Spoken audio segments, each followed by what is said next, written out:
সকল পাপ দূর হয়। একমাত্র মানব জীবনে সধর্ম শ্রবণ আয়ত্ত ও উপলব্ধি করতে পারে। পরম পূজ্য সৎসঙ্গবান্তি অমৃত অর্জন। এখন আমরা সকলেই পরম পূজ্য সৎসঙ্গবান্তির নিকট হতে ছিল পূজ্য মহাকারণী ভগবান বুদ্ধের প্রকৃত সত্য ধর্মদেশনা শ্রবণ করব। এখন পূজনীয় ভ্রান্তির নিকট হতে সধর্মদেশনা প্রার্থনা করবেন। বাবু বিপ্লব বলুন, বাবু বিপ্লব বলুন।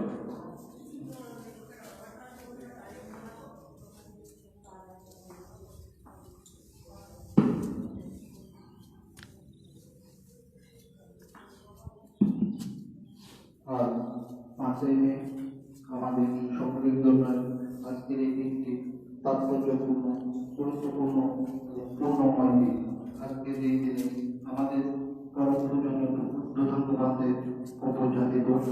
এই প্রপঞ্চা দিবস প্রপঞ্চা দিবস উপলক্ষে আপনারা বিভিন্ন দূর দূরান্ত থেকে, বিভিন্ন গ্রাম সংগঠন থেকে অনেক কষ্ট স্বীকার করে যারা এই প্রতিকূল অবস্থায় আজকের এই আলোচনা কুটিরে উপস্থিত হয়েছে।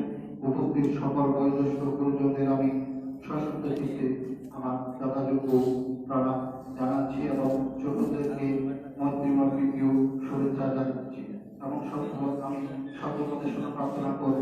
তার আগে আজকের এই পূজনীয় সুতন্ত্রবানদের বন্দনা হয়নি, তাই আপনারা সকলে তাই মনোবাইকে একাগ্র চিত্তে সকলে নিজ নিজ দর্পণাসনে বসে আমার সাথে একই সাথে আমরা পূজনীয় ওখান থেকে বন্দনা করব। নমো গুরুশ্রেষ্ঠ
শ্রেষ্ঠ মহাকারণিক তথাগত সুখক সুব্রত বুদ্ধির প্রচারিত বিরাগময় নৈর্ভাবিক ধর্ম এবং অনুত্তর ক্ষেত্র বুদ্ধের শাবক সঙ্গকে শ্রদ্ধা শিখতে নতশিরে বন্দনা করছি।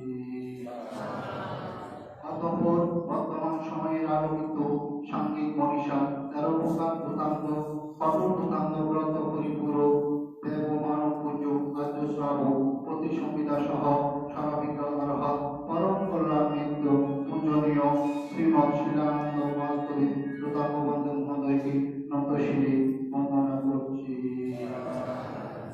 ভগবান বুদ্ধ বলেছিলেন, সাধর্ম শ্রবণ বড়ই দুর্লভ। হে পূজনীয় ভান্তে, আমরা আপনার অমৃত প্রদায়ক ধর্মরস পান করার জন্য এই স্থানে সমবেত হয়েছি।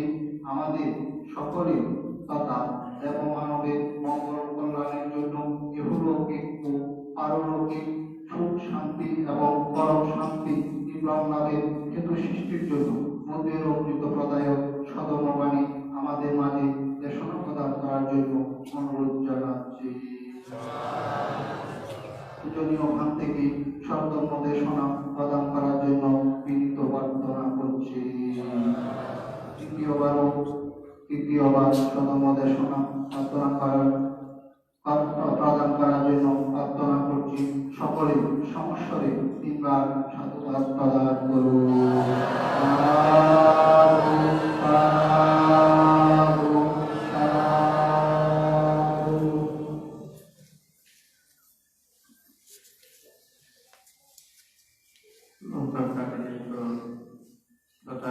সম্যক সম্বুদ্ধ বিরাটময় বুদ্ধির ধর্ম আর বিশুদ্ধ সর্বগুণে গুণান্বিত অনুত্তর পুণ্যক্ষেত্র বুদ্ধির শ্রাবক সঙ্গ এই ত্রিবিধ শ্রেষ্ঠ রত্নকে সর্বপ্রথমে স্মরণ করছি।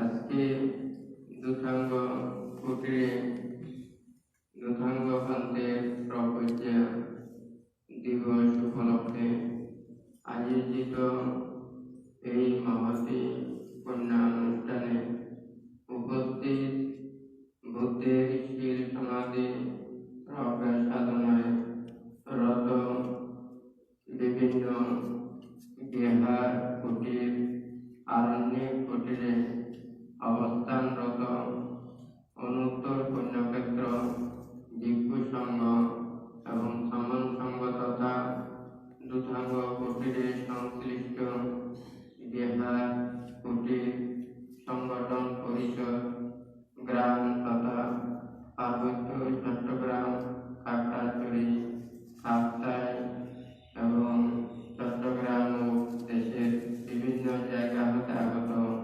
সধর্মের পূজারী শ্রদ্ধাবান দায়ক দায়িকাবৃন্দ, আপনাদের উদ্দেশ্যে কিছু ধর্ম উপদেশ প্রদান করার প্রারম্ভে প্রত্যেকের প্রতি মৈত্রীময় আশীর্বাদ জানাচ্ছি। বুদ্ধের এই ধর্ম শ্রবণ করার পূর্বে প্রত্যেকের চিত্তে চিরত্নের প্রতি শ্রদ্ধা উৎপন্ন করুন। কর্ম ও কর্মফলকে বিশ্বাস করুন এবং জন্ম জন্মান্তরকে বিশ্বাস করে জাগতিক যা কিছু কর্ম সম্পাদন করে সেই কর্মের প্রতি মনোযোগ রেখে চিরদিনের প্রতি শ্রদ্ধা উৎপন্ন করে প্রত্যেকের সেই দুর্লভ মানব জীবনকে সার্থকে রূপান্তরিত করার জন্য নিজের মনটাকে স্থির করুন। পৃথিবীতে যত প্রাণীগণ আবির্ভাব পেয়েছেন, দুর্লভ মনুষ্য জন্ম লাভ করা খুবই দুর্লভ। কারণ অন্যান্য প্রাণীগুলো জন্ম নিলে তখন সদ্ধর্ম লাভ করতে পারে না, সব জ্ঞান উৎপন্ন করতে পারে না, প্রজ্ঞা লাভ করতে পারে না, শীল সমাধি জ্ঞান অনুশীলনের কর্ম সম্পাদন করতে পারে না। তাই বুদ্ধ যে ধর্মপদের গাথায় এই দুর্লভ মনুষ্যের জীবনে শিলময় জীবন প্রতিপালন করার জন্য যে উপদেশ দিয়েছেন সেই ধর্মপদের গাথা পাঠ করছি।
বলেছেন, এখানে শিরোবানের কথা বলেছেন, আবার সামায়িক সমাধির কথা বলেছেন, ওখানে প্রজ্ঞার কথা বলেছেন।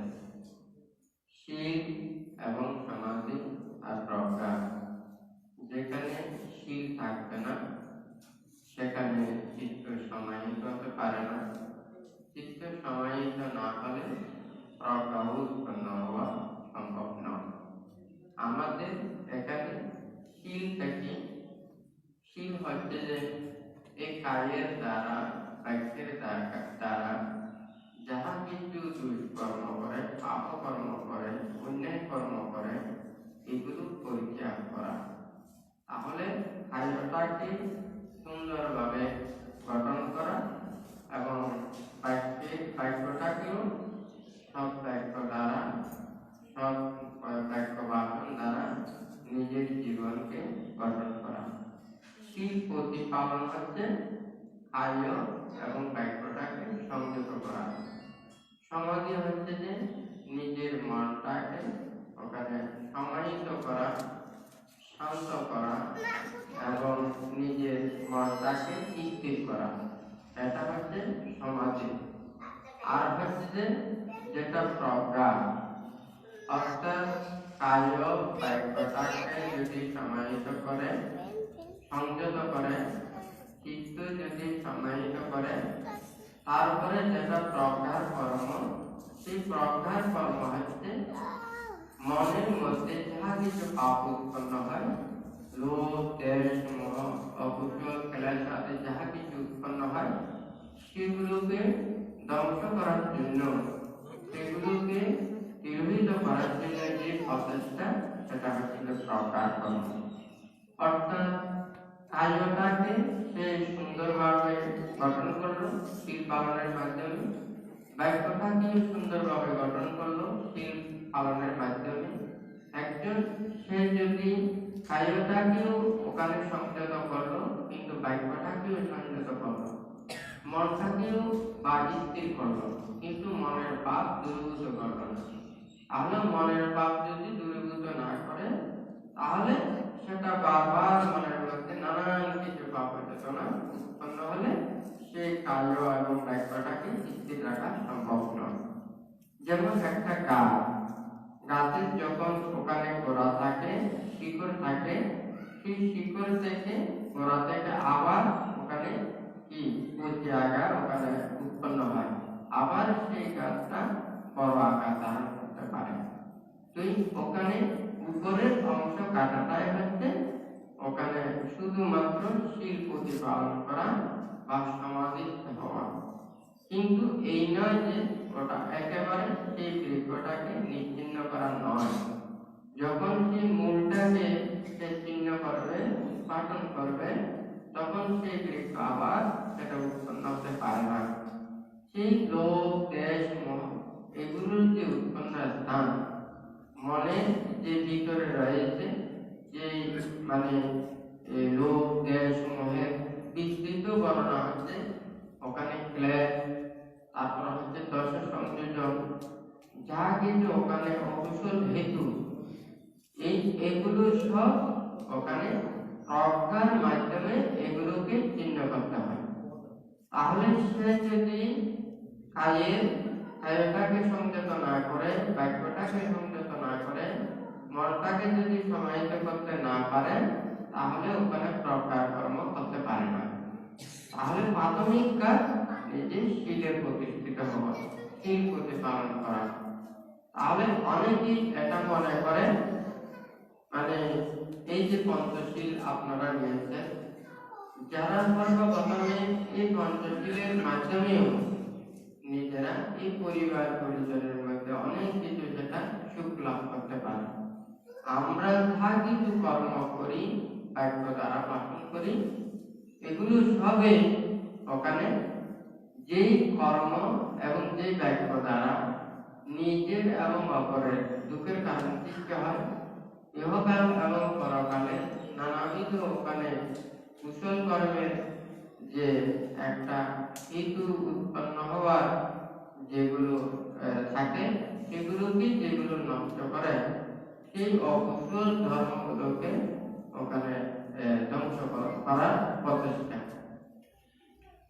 এখানে এই যে খায়ের কর্ম, এই খায়টাকে ঠিক করা, যেমন মনে করুন যা কাজের দ্বারা ওখানে কর্ম করেন, তো এখানে যেমন নানাবিধ কর্ম রয়েছে, সৎ এবং কুশল কর্মের অনেক কর্ম রয়েছে, মানে সাহায্য করার অনেক কর্ম রয়েছে।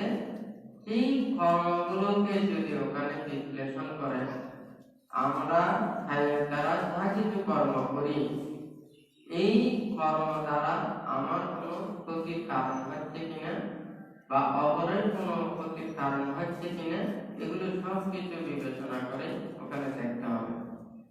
এই খায়ের মধ্যে আমরা সাধারণত দেখি নানান প্রকারের রোগ ব্যাধি এগুলো উৎপন্ন হয়। তাহলে এই রোগ ব্যাধিগুলো কোথা থেকে উৎপন্ন হয়েছে? তাহলে এটা তো বাইরে থেকে কোথা থেকে প্রবেশ করেছে, কোথা থেকে উৎপন্ন হয়েছে?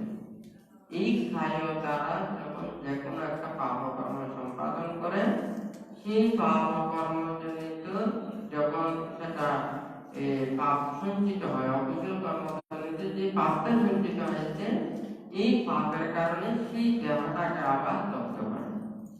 যেখান থেকে ওই কর্মটা সৃষ্টি হয়েছে সেখানেই কিন্তু সেটা আবার উৎপন্ন হয়।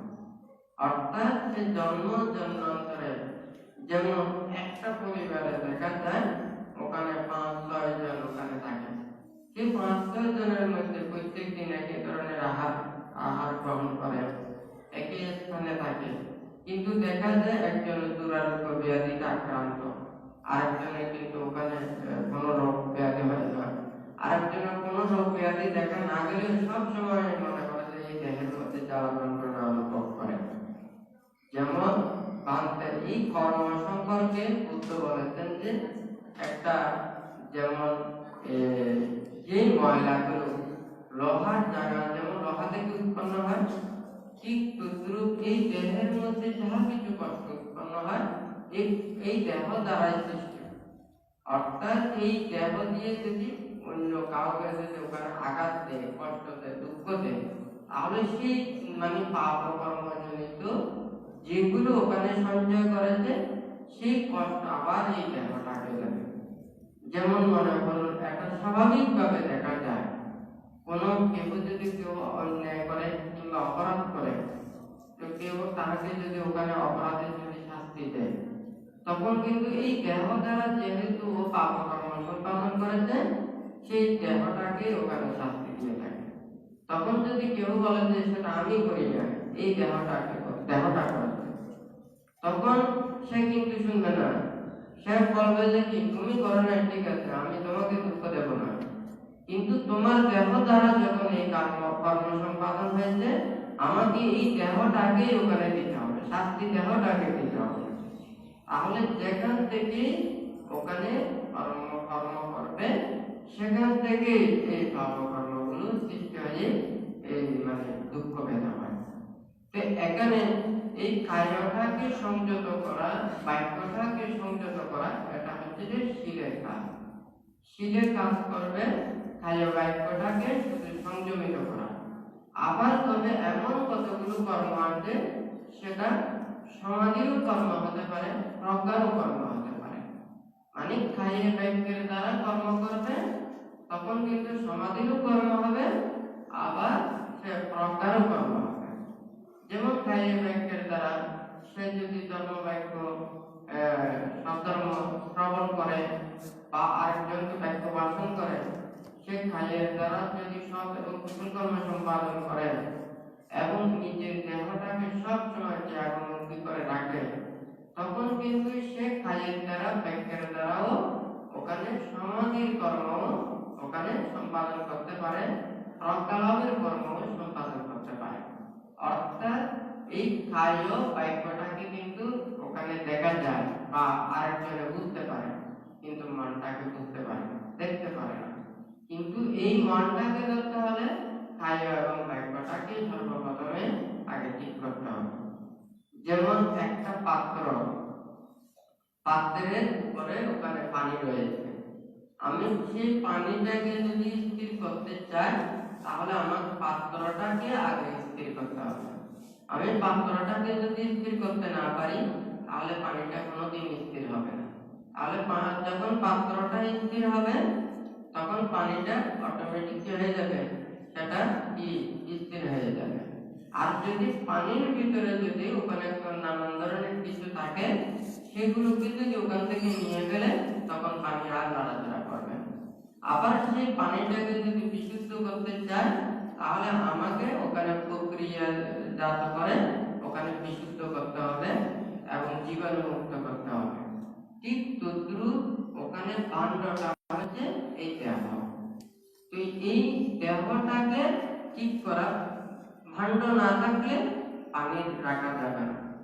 তাহলে আমাকে পানিকে স্থির করতে হলে নিচে হলেও ভাণ্ডটা লাগবে।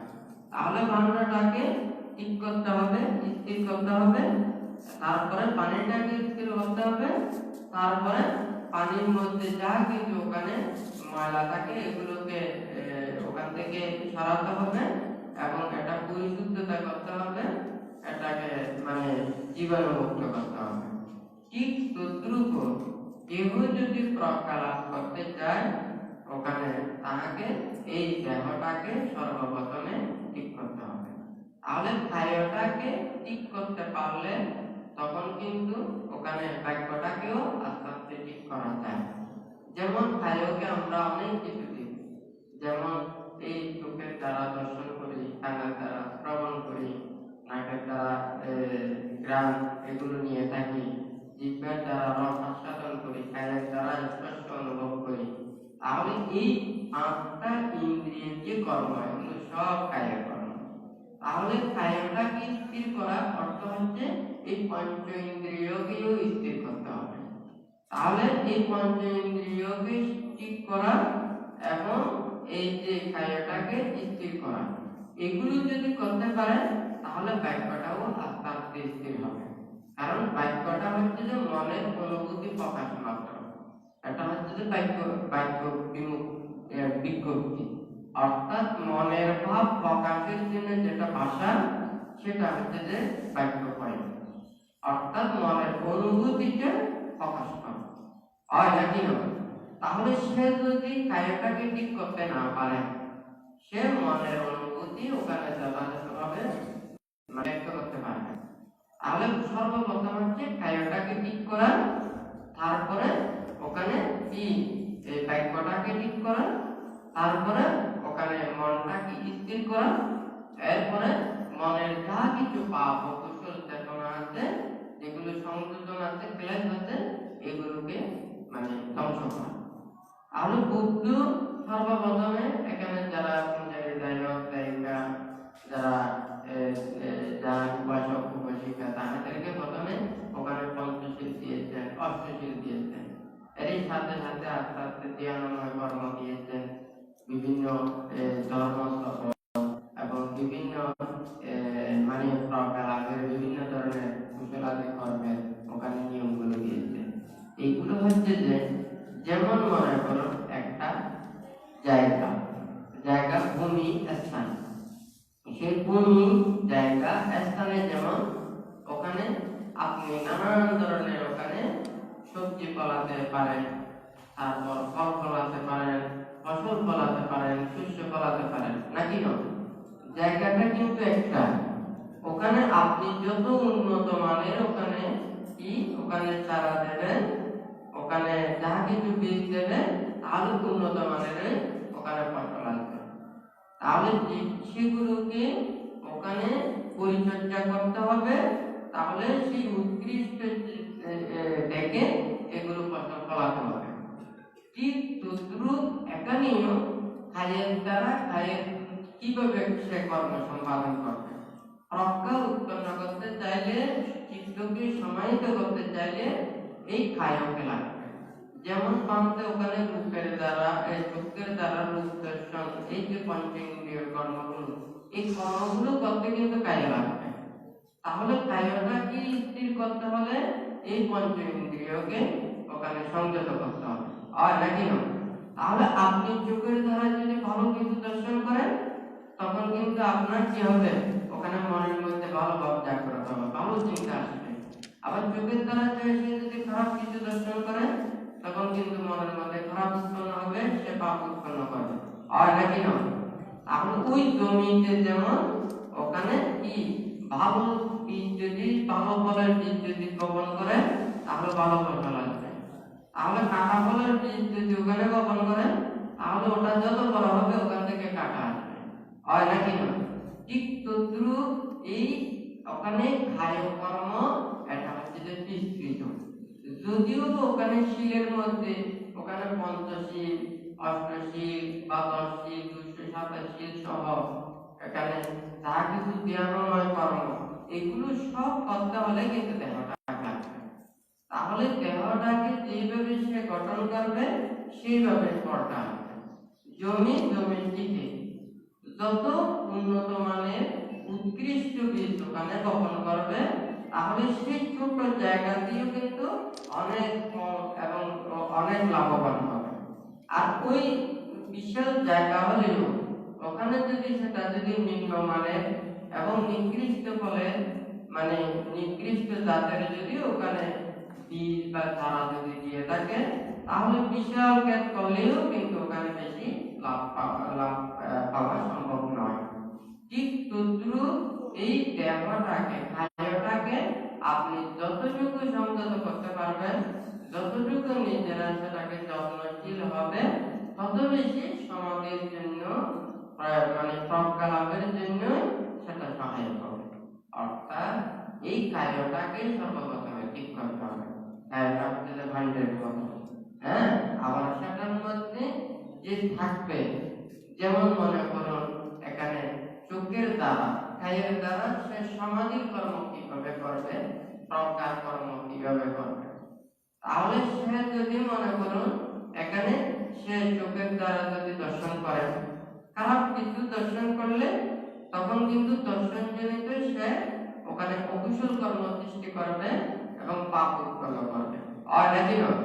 তাহলে এই চোখের দ্বারা সে যদি ভালো কর্ম দর্শন করবে, করে পুণ্য কর্ম, কুশল কর্ম দর্শন করে, তাহলে সে পুণ্য লাভ করবে এবং পুণ্য সঞ্চিত হবে। এবং সেগুলো দ্বারা সে যদি জ্ঞানময় কর্ম দর্শন করে এবং অনাসক্ত চেতনা উৎপন্ন হয়, সেগুলো যদি ওখানে দর্শন করে তাহলে বিরাট চেতনাযুক্ত, বিরাট নিমিত্ত যদি দর্শন করে তখন মনের মধ্যে বিরাট চেতনা জাগ্রত হবে। তাহলে বিরাট চেতনা জাগ্রত করা, অনাসক্ত চেতনা জাগ্রত করা, এটা হচ্ছে যে প্রজ্ঞার কাজ।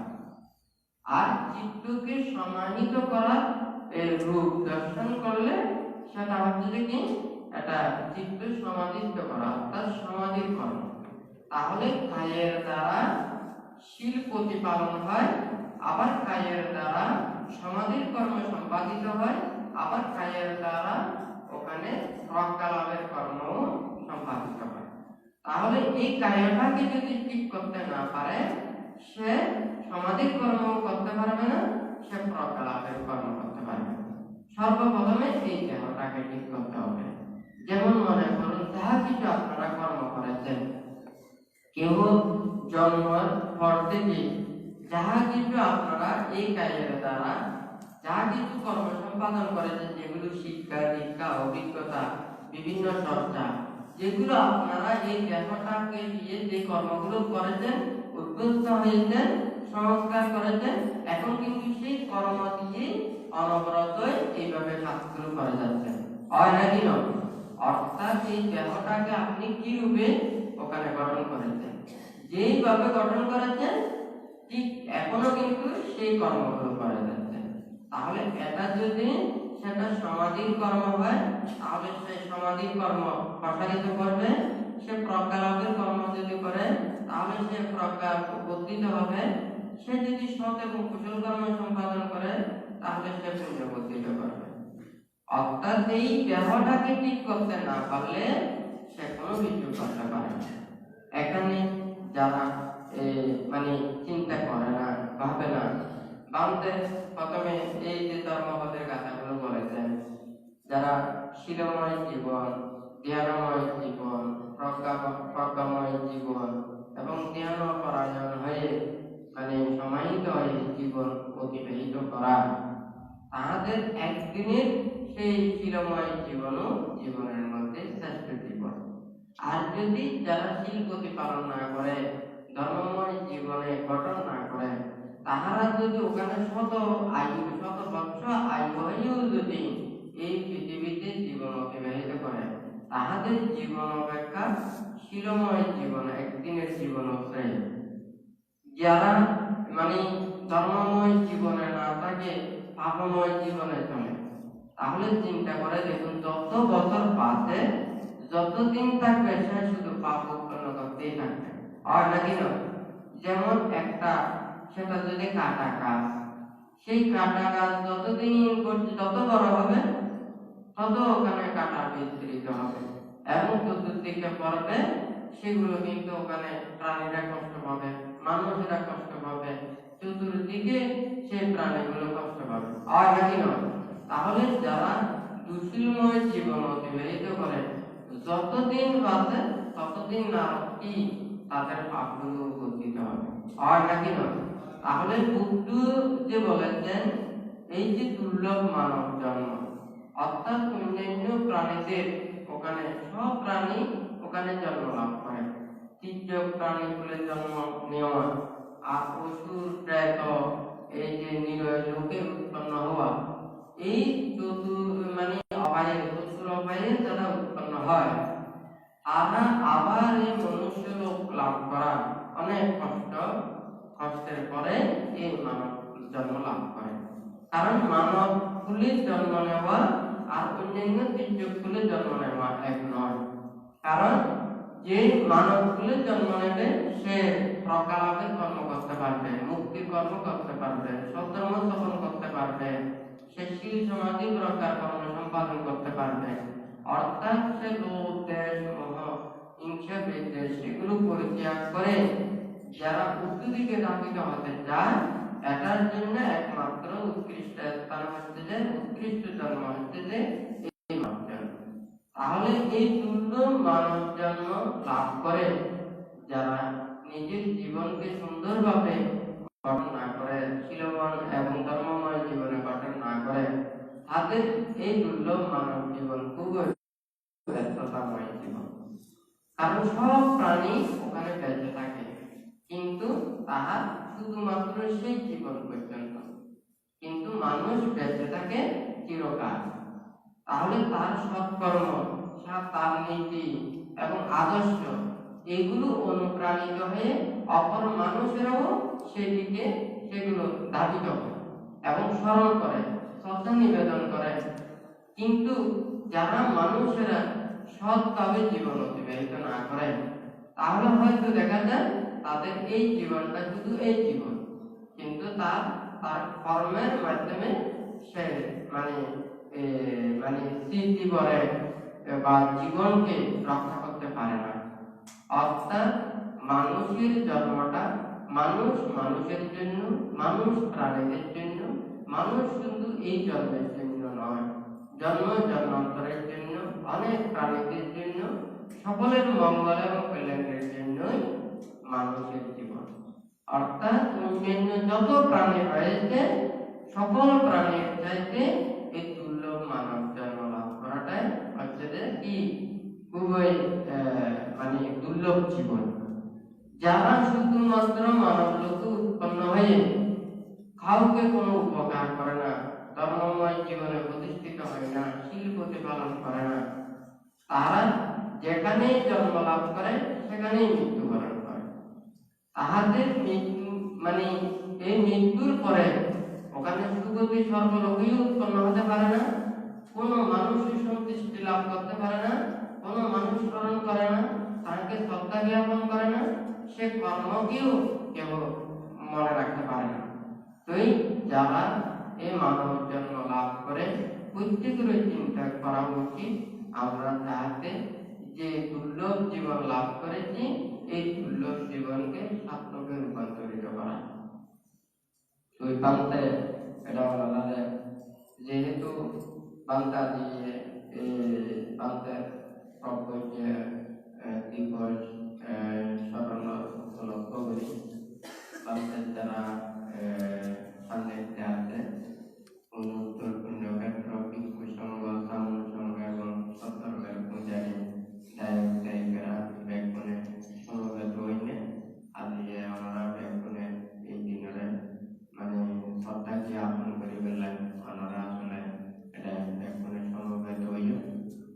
চলতে 1988 সালত এই যে এই দিনের মধ্যে বৈশাখী পূর্ণিমা আছে, সেই সময়ে আমরা মানে সময় করি রাত বেহার, মানে আমরা 6 জন একসাথে সমন হইলাম। তো এই 6 জনের মধ্যে আমরা এখনো 3 জন আছি, তবে যে বাংলা আমরা 6 জনের মধ্যে বাংলা আছে যে এখনো ছোট। তারপরে দ্বিতীয় জন যে আছে এটা হয়তো আমরা অনেকেই চিনি, ওই বরাহাটিয়া বুদ্ধিনিকেতন বিহার অধ্যক্ষ সূর্যানন্দ মহাস্তলী। মানে আমরা একসাথে ভ্রমণ হইলাম, ও এখন শান্ত হিসেবে আছে। আমরা 2 জন বাংলাদেশের মধ্যে, আর 2 জন আছি। এই 6 জনের মধ্যে আরেকজন আছে, ও অন্য জায়গাতে আছে, ওর নাম বৈন্য ভাই। তো এই যে 6 জনের মধ্যে বাংলাদেশের মধ্যে 2 জন আমরা ভিক্ষু হিসেবে আছে, আর বাকি 3 জন আর সংসার আছে। তো এই যে মানে বাংলা পদ্ধতিটা মানুষ হারারে স্মরণ করিল, হারারে শ্রদ্ধা জ্ঞাপন করিল। আর যে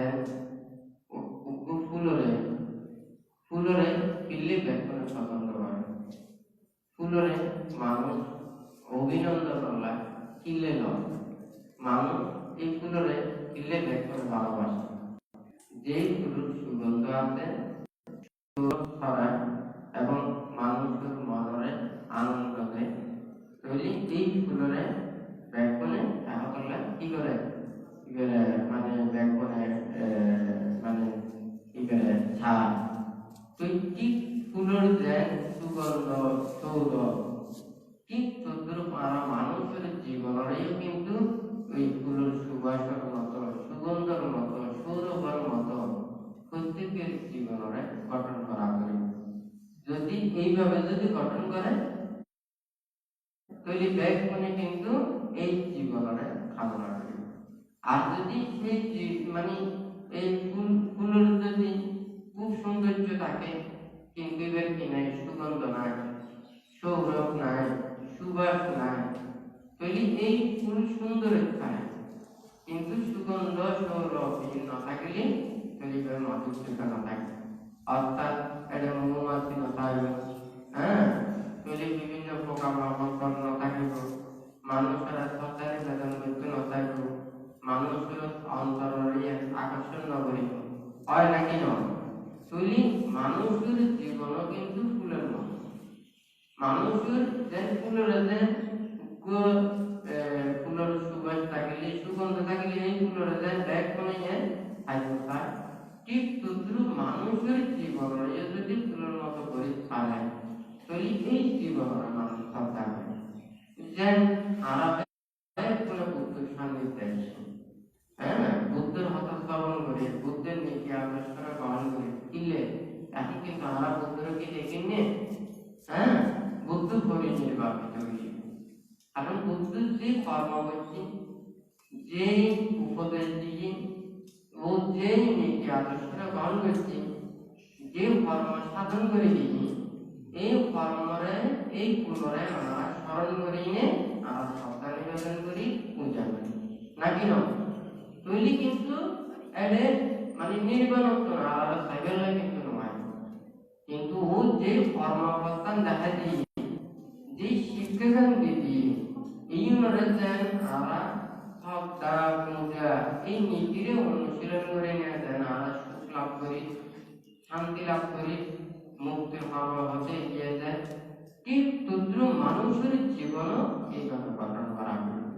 তো এই ধর্মপদের কথা তো বুদ্ধ কিন্তু এ হতাকার করিবে, দুর্লভ মানব জীবনটা সুন্দরভাবে গঠন করে ফেলে, হয় নাকি না? তুই যারা বুদ্ধির পূজারী, যারা বুদ্ধের হাসাই, যারা বৌদ্ধ বলে হয়, যারা বুদ্ধের শিষ্য, প্রত্যেকেরই বুদ্ধ ধারিত উপদেশ দিয়ে, বুদ্ধ যে নীতি আদর্শ আছে, যে চিন্তা আছে, এই কর্মপথটা কিন্তু আমরা প্রতিক্ষণ ভাবা করে। আমরা যদি এই যদি নভাবি, এই কর্মপথ যদি নতুলি তৈলে কোনোদিন বুদ্ধের প্রকৃত পূজারী অন্য করে আর নাকি নয় কারণ সবটা হচ্ছে যে মনে করেন মানুষের অন্তর দিনে সবটা নিবেদন করেন যে আমরা বেশ মানুষ আছো নিজেরা জ্ঞাতি মিত্র আছে বন্ধু বান্ধব আছে প্রিয়জন আছে হ্যাঁ সমাজ মানুষ আছে আর নাকি নয় আত্মীয় স্বজন মানুষ আছে তুলি মানুষ মানুষের উপর হৃদয়তা আন্তরিকতা ইয়ে হলে সে সব থেকে বড় হয়নি নাকি নয় তুলি এই আন্তরিকতা হৃদয়তা যার মধ্যে আছে বিশ্বস্ততা জ্ঞান যার মধ্যে আছে তুলি এই মধ্যে মানুষের কি না থাকে ভয় না থাকে সংকটতা না থাকে এবং জড়তা না থাকে নিজে সব সময় নির্ভয়ে থাকতে পারে শান্তিতে থাকতে পারে এবং শক্তি লাভ করে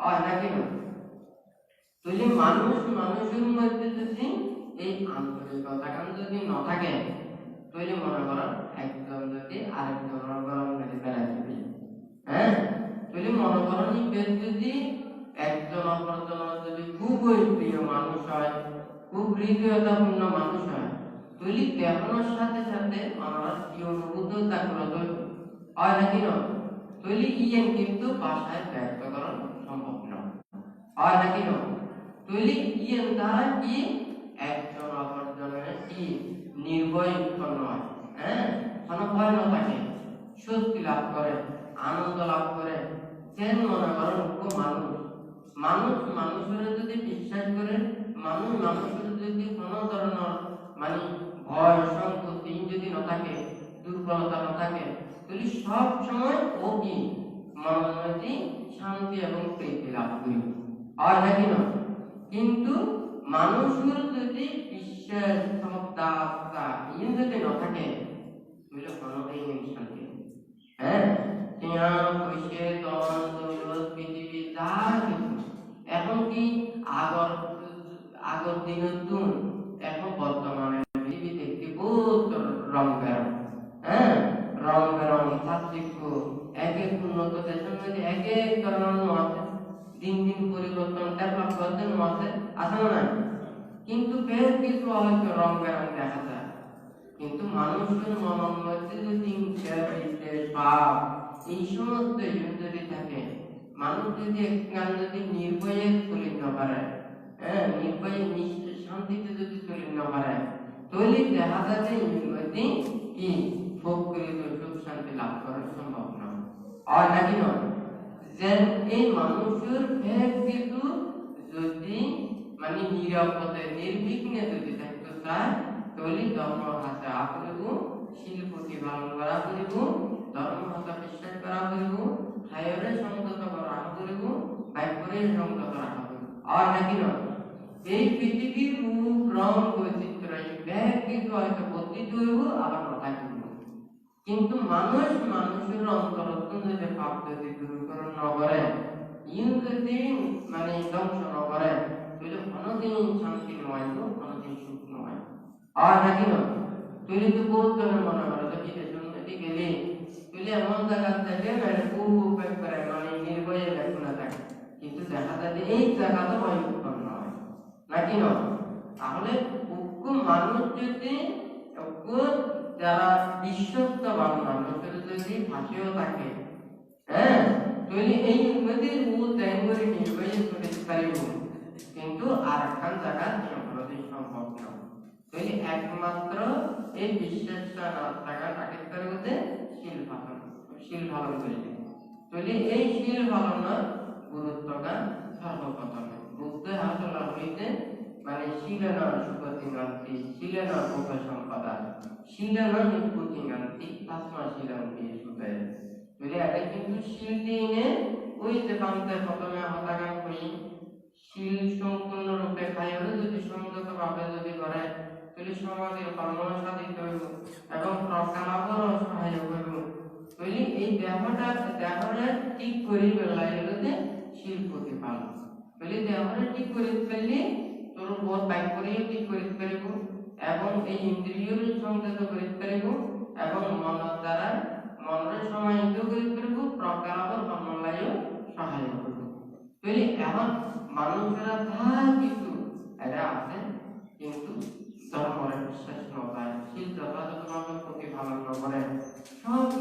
মানুষেরা কিন্তু জড়তা, ভয়, সংকোচতা এই সমস্তই আর নাকি নয়। বলি এখন মানুষেরা দিন দিন লেখাপড়া জ্ঞানে বিজ্ঞানে অনেক কিছু উন্নত হয়েছে, কিন্তু মানুষ কিনে শান্তি নেয়, মানে নিশ্চিন্তে অনেক যায়। প্রতিটা মুহূর্তে শুধু মানুষের শুধু টেনশন উৎপন্ন হয়, ভয় উৎপন্ন হয়, নিশ্চিন্তে রান্না পারে, নিশ্চিন্তে চলিত না পারে। দেখ বড় বাড়ি আছে, পরিবার পরিজন আছে, কিন্তু অনেকে কি টেনশন মুক্ত নয়। কিন্তু এখন এই জ্ঞান বিজ্ঞানে দিন দিন উন্নত হয়ে কত হসপিটাল ক্লিনিক কত কিছু আছে। হ্যাঁ, হসপিটাল বিভিন্ন পুরো শরীর চেক আপ করে, পুরো শরীরের ব্যাগ কিছু আছে, হার্ট পরীক্ষা করা যায়, ফুসফুসের পরীক্ষা, ব্যাগ কিছু আলাদা করে দিনে ওরা হয়েছে। কিন্তু এত কিছু ব্যাগ কোন ঠিক থাকে না, হ্যাঁ, একবারে পুরো শরীর ঠিক আছে, কিন্তু মানুষের যদি মনে করো পরিবার পরিজন এমন একটা কর্মই ওর মাথা প্রেরণ এফেক্ট দিয়ে হয় নাকি না, তাহলে ওর কিন্তু কি ওই মাথা মানে ব্রেন স্ট্রোক না করে হয় নাকি না, তারপর হার্ট অ্যাটাক না করে হয় নাকি না, তাহলে পুরো শরীর যদি ঠিক থাকে, ও যদি নিজের মনের যদি কন্ট্রোল করে না পারে, তাহলে যদি অনাকাঙ্ক্ষিত যদি কর্ম যদি হয়, তাহলে স্ট্রোক না করে করুন না করুন।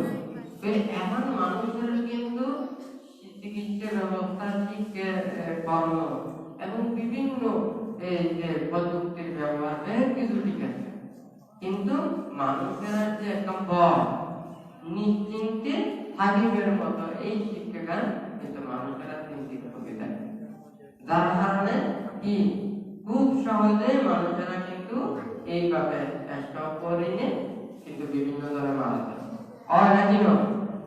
মানুষেরা যদি ধর্ম রক্ষা এসে, হ্যাঁ, তুই কি থাকে এটার মধ্যে যে মনে করো কর্ম হচ্ছে কর্মফল বিশ্বাস করলে, আর যদি একটা অসুখ লাগে, খারাপ লাগে, তাহলে আর কি মনে করি জন্ম জন্মান্তর কর্ম বিভাগের কারণে আর কি এই দুঃখ গান অনুভব করি আর নাকি না। কিন্তু অনাত্ম যদি কর্মফল যদি বিশ্বাস না করেন, এখন অনাত্ম পেট করা লাগু তাহলে বলবেন না ওনারা অনেকে খাওয়া কি ভালো লাগে আর নাকি না, অনেকে কোনো কিছু করছি ভালো লাগে হয় না, অনেকে মানে অনিষ্ট করি বললে তার ভালো লাগে হয় না। কিন্তু এই যে কর্মফল যদি বিশ্বাস করে অপরজনরে দোষারোপ করে দেওয়া, ও তখন দোষারোপ করেছে নিজের। হ্যাঁ, মানুষ যদি শুদ্ধ হতে চায়, ভালো হতে যদি এত চায়, তাহলে এই মানুষের তো কর্মফল বিশ্বাস করলে নিজের দোষার নিজের সবসময় দিবে, কিন্তু যে কর্মফল বিশ্বাস না করব ও দোষার কিন্তু সবসময় অপরজনরে চাপাই দিবার চেষ্টা করবে, মানে নিজে করিও অপরজনরে জীবনের চেষ্টা করবে আর নাকি না। তুই ঠিক তদ্রূপে ধর্ম হতে বিশ্বাস করো, কর্মফল বিশ্বাস করো আর নবরণের মধ্যে বহুত পার্থক্য আছে। যে মনে করো যে কর্মফল বিশ্বাস না করে, জন্ম জন্মান্তর বিশ্বাস না করে, তাহলে এই মানুষটা করবো কি আমি মানুষের সামনে পালা করে দেখবো, কোনো মানুষ খারাপ কোনো কিছু না দেখিব, আর বেশ মানুষের ভালো মানুষ হিসেবে জানে হয় না, কথা ঠিক আছে না। তখন কিন্তু ও সব সময় মানুষের ছবি দিব, কিন্তু নিজের ছবি দিব, হ্যাঁ, কিন্তু যে নিজের শুদ্ধ করতে থাকবো, মুক্ত করতে থাকবো, ও কিন্তু মানুষের ছবি দিব, নিজের সব সময় পাহারা দিব, নিজের মনরে পাহারা দিব, নিজের চিত্তরে পাহারা দিব, নিজের দেহরে পাহারা দিব আর নাকি নিজরে সংযত করে ফেলার চেষ্টা করব। তাহলে কর্মফলের বিশ্বাস করো আর কর্মফলের বিশ্বাস নগরের মধ্যে অনেক তফাৎ। যারা বিশ্বাস করিব ও নিজরে সংযমিত করে ফেলার চেষ্টা করিব, নিজের মনের দ্বারাও কোনো ধরনের পাপ কর্ম করে ফেলার চেষ্টা করিব। আর যারা কিন্তু কর্মফলের বিশ্বাস নেওয়া যাইব, ও কিন্তু কি যেহেতু জন্ম জন্মান্তর ঈশ্বর বিশ্বাস না করে অনরমে এই জন্মগান মানুষের সামনে যদি বালা বালা করে দেখা যায় বেশ মানুষ সারা বাবা হিসেবে জানিব মানুষ সারা পাপ সম্পর্কে জানিব আর এটা বাঁচি দিলেন সারা জীবন উন্নতিও আর বড় কিছু হয়ে গেলাম কই মরণের পরে হঠাৎ একই কথা চিন্তা করবে আর নাকি না কিন্তু যে কর্মফল বিশ্বাস করে এবং জন্ম জন্মান্তর বিশ্বাস করে ওগো আমি মানুষের হয়তো পোকা বানাই খাইছি কিন্তু আমি তো যদি মৃত্যুর পরে আমি তো অবশ্যই ভোগ করা করি এই চেতনা আমার মধ্যে উৎপন্ন হয় আর নাকি না আমি মানুষের বেশ কোনো যাতে মারাতে পারিব কিন্তু নিজেরাই যাতে মারা সম্ভব নয় আর নাকি না যে বহুজনে যে অপরাধ গুরুতর অপরাধ কর্ম করে যে মানুষ আছে আপনারও আছে যে মানে যারা উদ্দেশ্য কর্ম করে হ্যাঁ বিভিন্ন জায়গায় যায় বিভিন্ন মানুষেরা হত্যা করে যেহেতু হত্যা করতে যায় ইকে আত্মনাদ করে ইকে মানে তার পাওয়া ধরে হ্যাঁ নানান ধরনের করে তার হয়ে বাঁচি ফেলার চেষ্টা করে কিভাবে ও মানে এই দুঃখ বাঁচিত হয়ে গেলে ও যে আত্মনাদ করে এই যে বিলম্বন করে এই ব্যাপন ওর নিমিত্ত উৎপন্ন হয় নাকি না একদিন যেতে ও তো যেটুকু শান্ত ভাবে যেতে হয় ওহু এই যে ওরে এইভাবে কষ্ট দিলে আঘাত দিলে হ্যাঁ দুঃখ দিলে ও তো আর কোনো কিছু হতি না আর নাকি না তখন কিন্তু ওর মরণময়টি এই উৎপন্ন হইনি কি হয় বিবেক কোনো মানে জাগ্রত আর নাকি না তৈলে ও কিন্তু ব্যাগ করে মানে ফাঁকি মারিতে কিন্তু নিজের মনে কোনোদিন ফাঁকি মারিতে পারে আর নাকি না তৈরি আনারত মনে করেন কোনো মানুষ যে দিয়ে সৎ কর্ম করে এবং এই ভালো কর্ম করে খারাপ কর্ম করে ব্যাগ করে হয় দিয়ে মিথ্যে হচ্ছে বৈশিষ্ট্য করতে পারে কিন্তু নিজেরা পারবে না নিজের বিবেক করে নিজের মনে ইয়ে কিন্তু উল্টা করার কোনোদিন সম্ভব না শুধু কর্মফলে বিশ্বাস করো এবং জন্ম জন্মান্তরের বিশ্বাস করো তৈরি বলতে মনে করা নিবে সৎ এবং কুশল মিথ্যায় বেলায় উত্তম হেতু করা যে বটগাছর দুটি গাছের মধ্যে অনেক বীজ থাকে এই তিন বীজ যদি 1 বছর উপ বটগাছ অথবা দুটি বৃক্ষর বীজ যেদিকেন হয় এই যেদিকেন বীজ যদি ব্যাকুন বটগাছে অথবা বুদ্ধি গাছে যদি রূপান্তরিত হয় তাহলে 1 বছরে কত কোটি কোটি বীজ রোজায় বলতো আর নাকি কিন্তু এটা ব্যাগ বীজের মধ্যে হেতু নাই তো এই হলে কিন্তু ব্যাগ বীজে এটা উত্তর সম্ভব নয় তাহলে যেই যে মানব সত্তার মধ্যে মানে কর্মফলের বিশ্বাস করিব জন্ম জন্মান্তর বিশ্বাস করিব এবং চিরদিনের প্রতি শ্রদ্ধা উৎপন্ন হইব তাহলে তারাই একমাত্র নিজের সংযত করে ফেলার চেষ্টা করবে কিন্তু আর বাদ বাকি গুণ এখন শুধু ফাঁকি মারিব কথা বুঝতে জেনে অর্থাৎ মনে করা আমরা যদি কয়েকজনের যদি কিছু স্বপ্ন করি আমরা কিন্তু টাকা দিতে লাগে হ্যাঁ তাহলে ব্যাংকগুলো যদি বন্ধ করি আর এই জীবন না আর হঠাৎ জীবনের ঘটিতে চাই কেউ ফল দেখি শুধু আমি এই জন্মটা পাতিটাই লই আমি এখনো আমি বই হঠাৎ যাইও এই চিন্তা না করি শুধু এই জন্মগান ফেটে ফেটে চলে ফেলি ওই কি হয় না কেউ কেউ চিন্তা করাতে শুধু নিয়ে আর কেউ কেউ হতে না আমি শুধু এই জন্ম না আমি না ফেটে ফেটে করে দেন করে চলে গেলাম এখন মৃত্যু পর হঠাৎ সফল চাইও নাকি নরক চাই সুগতির চাইও নাকি দুর্গতির চাইও তাহলে ও জানতে চিন্তা করিব ওগো আমি তো এই জন্মগান না ফেটে ফেটে গেলাম তুই তো মরণের পর যদি আমি যদি কোনো কিছু লইতে যদি চিন্তা বাড়ি তুই তো আর ওকে ফল যাইতে কোনো ঠিক ঠিকানা নেই তুই একজনের যদি চিন্তা করে শুধু এই জন্মগান চিন্তা করে ইনে অনরমে চলে যায় তুই স্যার ই কোনোদিন সব ভালো আর মন্দ হয় তার মানে শুধু জীবন জীবিকার লাই পশু পাখিদের মতো জীবন অতিবাহিত করবে যে অন্যান্য প্রাণীয় পশু পাখির প্রত্যেকদিন পোকামাকড় ধরি নখা খানা নখা প্রত্যেকদিন কত পাপ করে আর নাকি ওরা তো চেতনার মধ্যে যা করা তো দেখি আজ যতদিন বাঁচিতে ততদিন ভাব করি, কিন্তু এই চেতনা কেন রাখা থাকে আর তুই বাঁচিতে কইলি এই প্রোগ্রাম আবার হা করিব তৈলি এই যতদিন বাঁচিতে হবে ততদিন এটি কি করিব পাপ কর্ম করি নে মৃত্যুর পরে আবার তৃতীয় প্রাণী হয়ে জন্ম। তার মানে যে মানুষ শুধু পেটে পেটে চিন্তা করে জন্ম জন্মান্তর চিন্তা করে এই পশু পাখিদের মতো ওই মানে তৃতীয় প্রাণীর মতো শুধু এই জীবনের কথা শুধু ভাবে। কিন্তু যে মানুষরা শুধু কি আমি তো মৃত্যুর পরে কি হতে বলে আমি যদি সব ভালো কর্ম করি কুশল কর্ম সম্পাদন করি তুই পূর্ণ রইলে আর সুগতি ভালো লোক দেখতে তৈরি ও কিন্তু আরো কিছু সংসার কর্ম করি নে ও মানে ভালো কর্ম সৎ কর্ম কুশল কর্ম পূর্ণ কর্ম করে ফেলে চেষ্টা করি।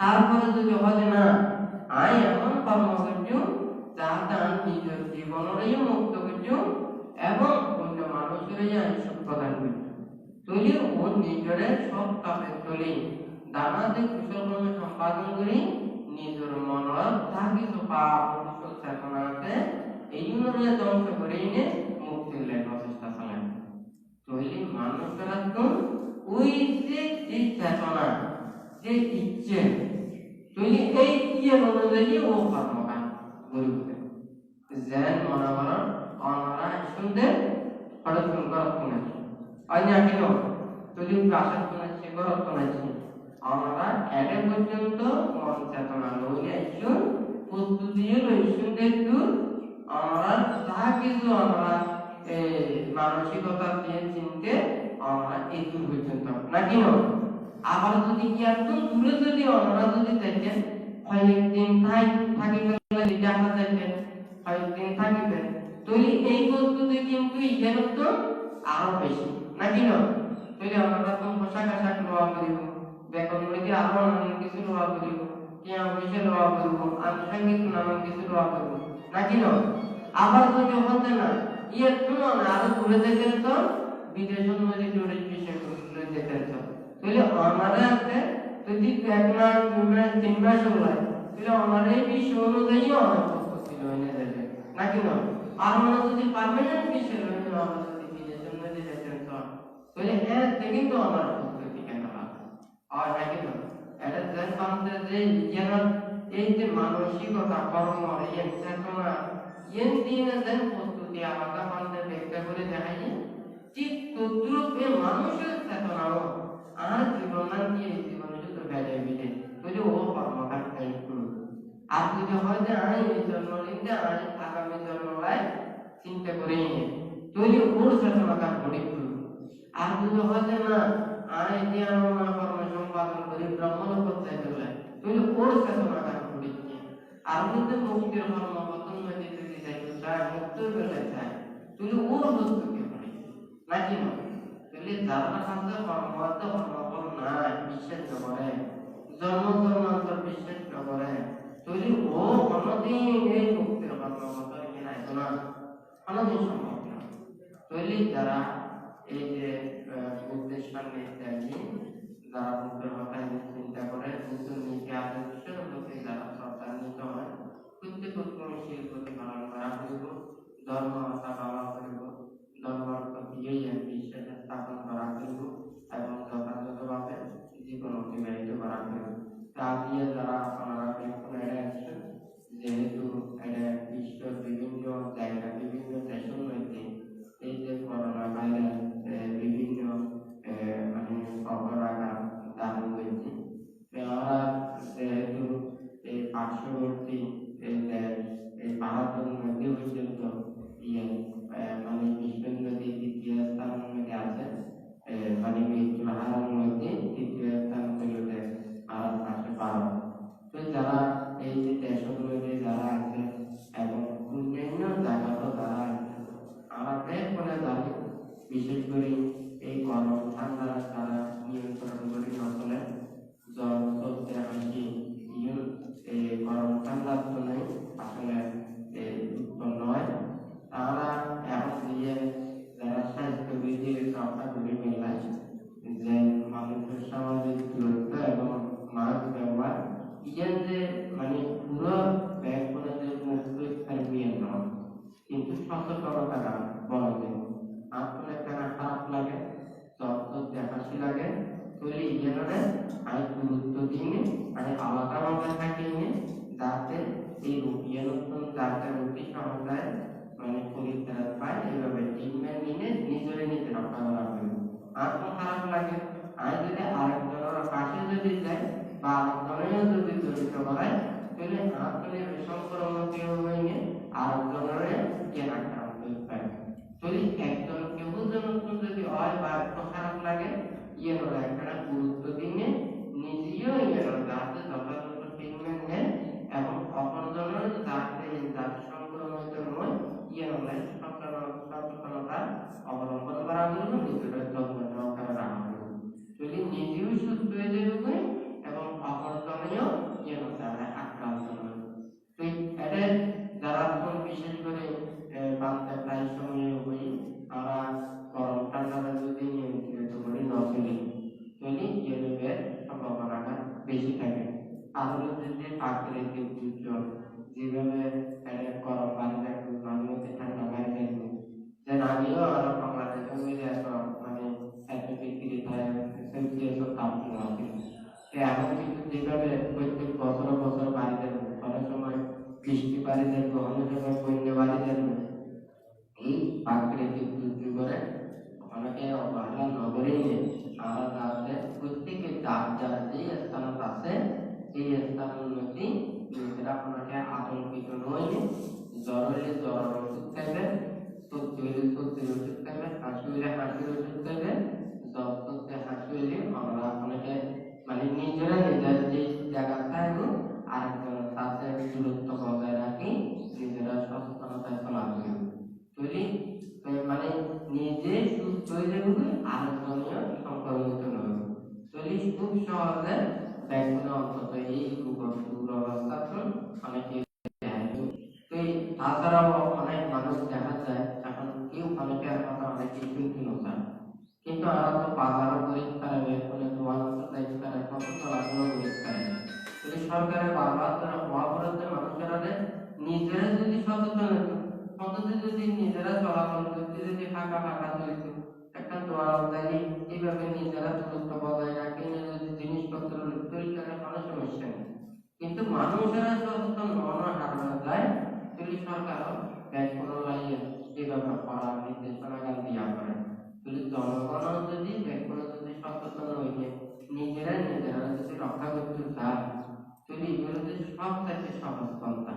তুই ব্যাগ কোনে যাই হোক দান ধর্ম কুশল কর্ম বিভিন্ন ধর্মাদি কর্মক্ষেত্রেও অনেক সময় মানে ব্যাকরণের সুস্থতাকে বললেন সরকারের নীতিমালা দিয়ে, তো আমরাও ব্যাকরণে যাতে এই প্রত্যেক নীতিমালার প্রতি শ্রদ্ধা মতো তারা কি প্রতিপালন করি, প্রতিটা মুহূর্ত চলিবে একে অপরের মঙ্গলকামী হইলে সুখকামী হইলে, যারা রোগাগ্রস্ত বা যারা কষ্ট পায়, যারা অসুস্থ হইলে বা যারা এখনো সুস্থ আছে, প্রত্যেকের যাতে নিজেরা নিরোগ দীর্ঘায়ু এবং সুখময় জীবন যাতে লাভ করে। আমাদের এই অবৈধ দিবসে আগত যারা উপস্থিত আছে এবং যারা উপস্থিত সহকারে যারা মানে শ্রবণ করে প্রত্যেকের প্রতি বান্ধব যে নাগরিকের জানিয়ে বান্ধব সংশ্লিষ্ট করতে সেখানে সমাপ্তি করছি।